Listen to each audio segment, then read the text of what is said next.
মানুষের পতন হয় এই ৪টি কারণে। নাম্বার ১, অহংকার।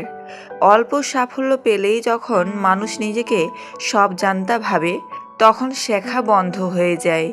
অহংকার মানুষকে অন্ধ করে দেয়, ভুল দেখতেও দেয় না, শুধরাতেও দেয় না। অহংকারী পতনের প্রথম সিঁড়ি। নাম্বার ২, ভুল সঙ্গ। নেগেটিভ, অলস, হিংসুটে মানুষের সঙ্গ তোমার চিন্তা, সিদ্ধান্ত আর ভবিষ্যৎ সব নষ্ট করে দেয়। ভুল সঙ্গ মানেই ধ্বংসের শর্টকাট। নাম্বার ৩, অলসতা ও অজুহাত। কাল করব, সময় নেই, এখন না, এই শব্দগুলোই স্বপ্নকে কবর দেয়।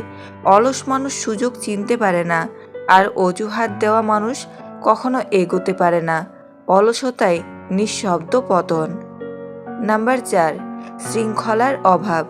প্রতিভা থাকলেও শৃঙ্খলা না থাকলে সব শূন্য।